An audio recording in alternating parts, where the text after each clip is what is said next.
Gracias a todos los alumnos, gracias a la mesa de honor. El tema de la ponencia es la superación laboral de los jóvenes. Pero si vinieron a oír consejos de cómo hacer un currículum, vinieron al conversatorio equivocado. Yo no vine a enseñarles a hacer un currículum, o cómo se tienen que vestir para la entrevista de trabajo, o cómo tienen que dar la mano o modular su voz. Aquí venimos a hablar de cómo vamos a cambiar las cosas, para todos. ¿Qué es lo que está mal? Porque si queremos arreglar las cosas, algo tiene que estar mal, algo tiene que ser arreglado. Entonces, ¿qué es lo que está mal? Primero hay que saber qué es eso. ¿Qué está mal? ¿Cuál es la causa del problema? Porque si les pregunto los problemas, todos los entienden. Los problemas son la pobreza, el desempleo, la falta de oportunidades. Todos han de entender los problemas, todos los entendemos. La delincuencia. Pero, ¿cuál es la causa de ese problema? ¿Qué es lo que hace que esos problemas existan? Entonces, alguien como buena persona de izquierda pudiera decir la oligarquía. La oligarquía es la culpable, porque ellos vinieron en barcos hace 500 años, se apropiaron de las cosas y esclavizaron a la gente. Es verdad. Es verdad, el que diga que es mentira, miente. Pero esa ya no es la causa de los problemas. La oligarquía ya no tiene todo el poder. No tienen el gobierno, tenemos elecciones libres, es decir, ellos no tienen todo el poder. Para poder seguir mandando, nosotros tenemos que permitírselos. Entonces el problema no es la oligarquía en sí. Alguien pudiera decir, bueno, si no es la oligarquía, entonces el problema es el gobierno. Si este gobierno no ha hecho nada. Y puede ser verdad. Pero los gobiernos los ponemos nosotros. Los gobiernos dependen del país. Los gobiernos funcionan dentro de un sistema. Entonces no puede ser solo el gobierno el problema. Entonces alguien puede decir, bueno, el problema entonces es la educación. El problema es que los salvadoreños no estamos lo suficientemente educados para elegir buenos líderes. Y esos líderes nos van a llevar a un mejor futuro. Necesitamos educación. Y es cierto, necesitamos educación. Pero ¿por qué no la demandamos? Porque si tenemos elecciones libres, no son perfectas, pero son libres. Prueba está en que el 2009 Arena entregó el poder y prueba está en el que el 2012 el FMLN, que estaba en el poder del Ejecutivo, entregó la mayor cantidad de alcaldías importantes del país. Entonces, tenemos elecciones, nosotros votamos, somos más fuertes que cualquier oligarquía o cualquier gobierno. Entonces, ¿por qué no cambiamos la educación? Entonces sí, la educación es un problema, pero ese no es la causa del problema de nuestro país. Entonces, alguien diría, son los medios de comunicación que nos están adoctrinando toda la vida. Nos dicen qué es lo que tenemos que hacer, nos dicen qué es lo que tenemos que usar, nos dicen qué es lo que tenemos que comer, qué es lo que tenemos que comprar, y es cierto. Pero depende de nosotros, porque nadie nos obliga a encender la televisión, nadie nos obliga a leer uno de esos periódicos. Si lo vamos a ver, nadie nos obliga a que les hagamos caso. Entonces el problema no son los medios de comunicación, debe ser algo más que los medios de comunicación. Entonces, ¿cuál es el problema? ¿Cuál es la causa real del problema? Yo creo que el problema son los paradigmas. ¿Cómo es ese Pokémon? No, ¿cómo se come eso? Ustedes que son universitarios ya sabrán que es paradigma. Pero yo el paradigma lo veo como algo un poco distinto. El paradigma es, en la definición que les traigo, es esas cosas que plantan en nuestra cabeza y que las hacen ver como verdades, aunque no son verdades, son todo lo contrario. Hay un paradigma, nos gobierna, ¿sí? Lo que sucede es que antes, y aquí algunas personas que vivieron un poquito antes,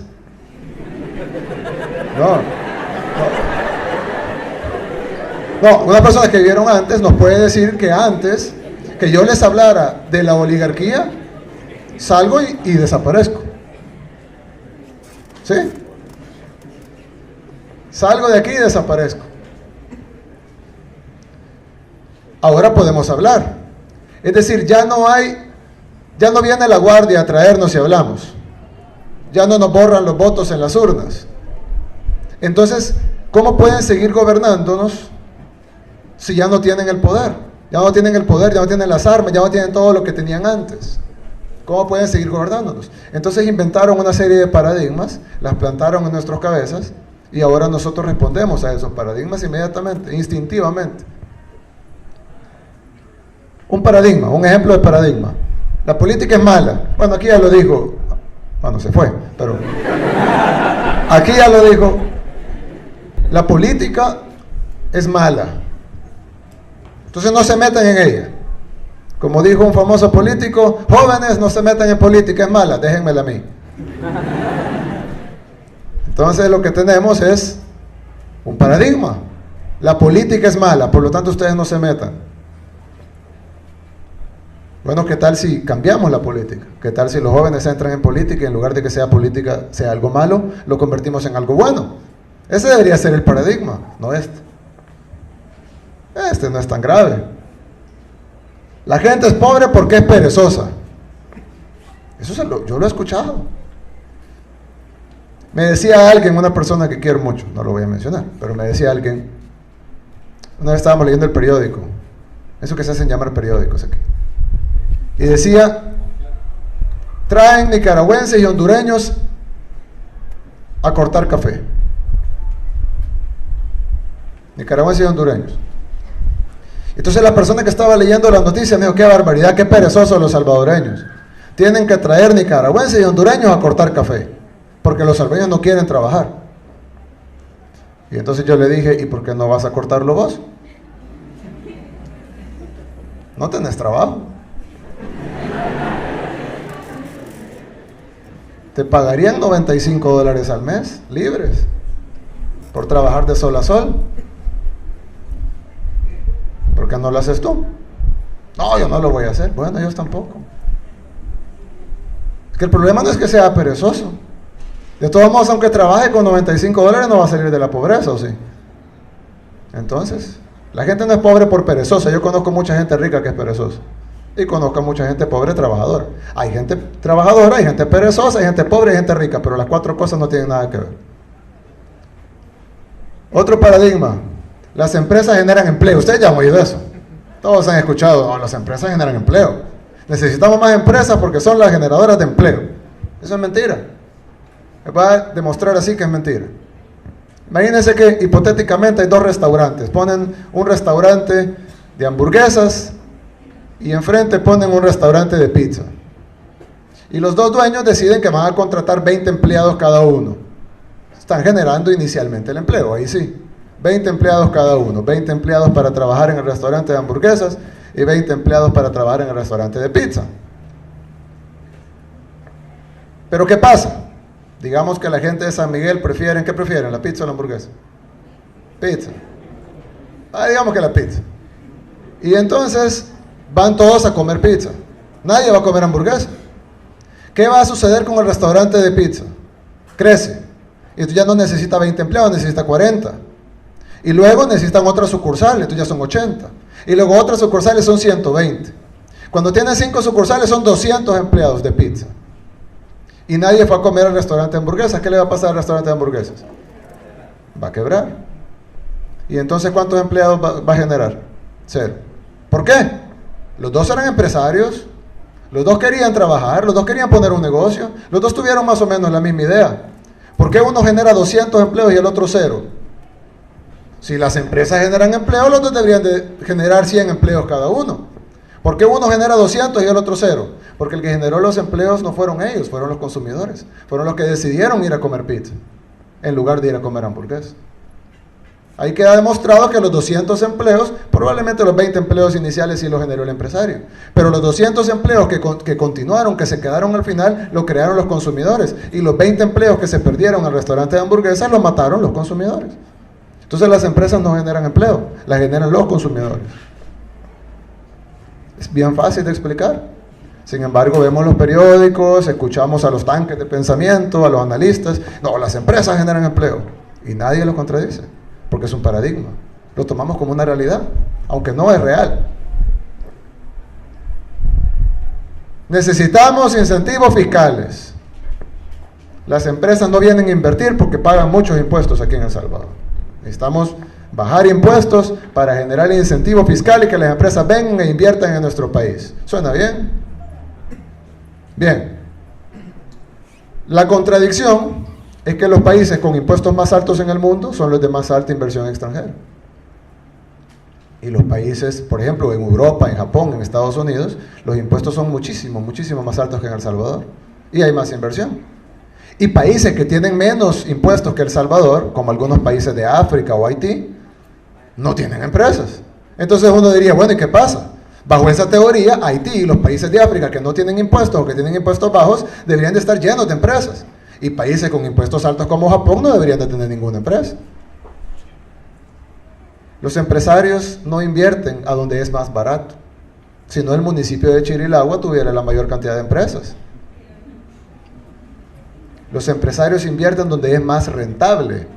Por eso es que San Salvador, el municipio con impuestos más altos del país, es el que tiene más inversión. Porque es más rentable invertir en San Salvador que invertir en Chirilagua.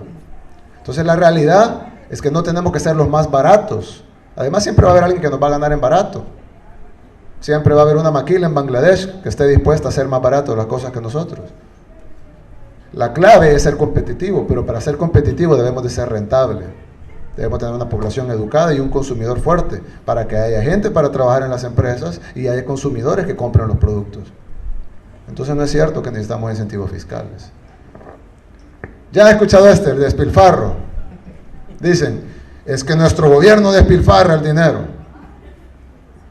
Miren, el presupuesto de la Universidad de Harvard, una universidad, es igual al de todo El Salvador. Igualito. Lo que ellos gastan en una universidad, aquí que estamos en la Universidad de El Salvador, lo que Harvard gasta en una universidad incluye todo el gobierno de El Salvador,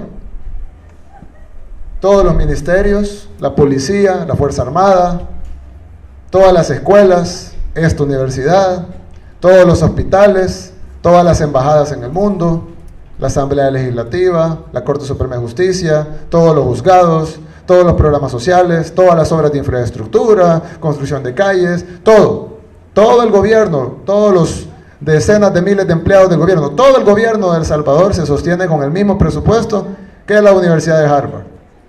Entonces, si algo necesita nuestro país es más despilfarro.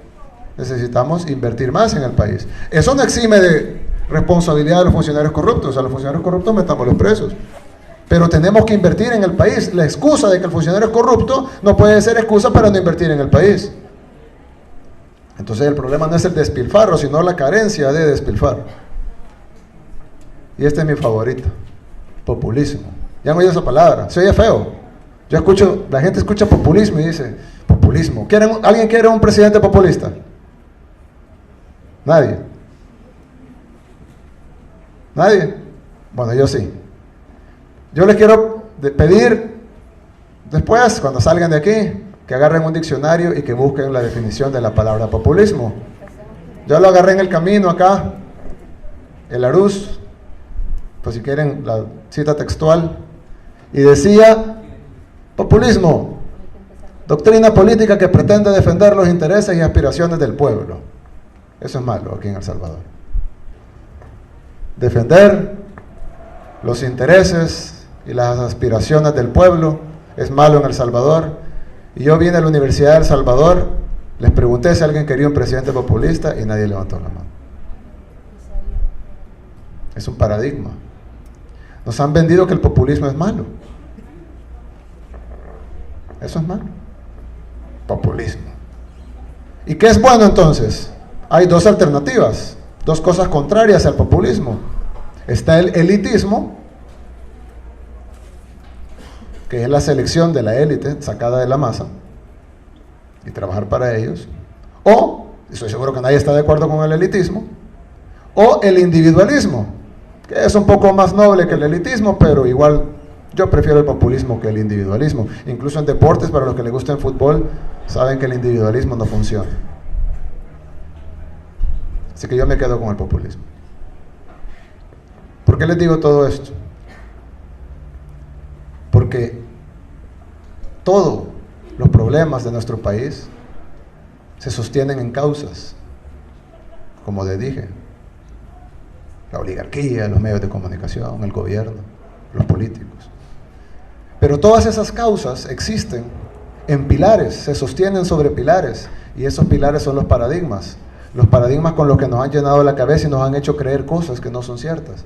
Nos han hecho creer que esto es malo y que esto es bueno, y generalmente es todo lo contrario. Entonces nosotros estamos en una jaula. Los barrotes son los paradigmas, pero nosotros tenemos la llave.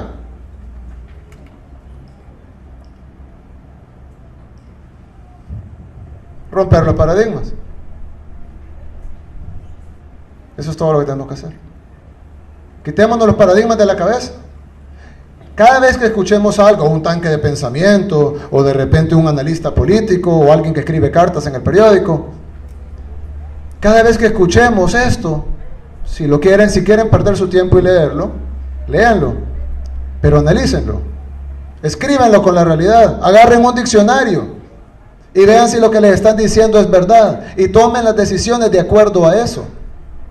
Si nosotros empezamos a tomar las decisiones de acuerdo a la realidad, no a paradigmas, entonces vamos a poder exigir educación, vamos a poder exigir un presupuesto decente para la universidad, vamos a poder exigir oportunidades, vamos a poder hacer las políticas correctas para que existan esas oportunidades. Vamos a dejar de llamarle despilfarro, darle vasos de leche a los niños. Y yo no vine a defender al gobierno, podemos acabarnos la ponencia criticándolo. Pero no critiquemos lo bueno, critiquemos lo malo. Yo criticaría, por ejemplo, que el presupuesto de la Universidad de El Salvador es muy pequeño. Yo criticaría, por ejemplo, que el presupuesto de educación es muy pequeño. No que es muy grande. Quitemos los uniformes porque así podemos pagar la calidad educativa. ¿Y por qué no podemos hacer las dos? Es más, les voy a dar una idea. Con los 1.100 millones de evasión fiscal que hacen los ricos en el país, podemos pagar uniformes, calidad educativa, hospitales, salud. Construimos un hospital en cada municipio del país y nos sobra dinero. Ahí es donde tenemos que estar discutiendo. No en los uniformes, en los zapatos y el vaso de leche. Pero todo esto, nos podemos tirar media hora hablando de uniformes y zapatos y vasos de leche.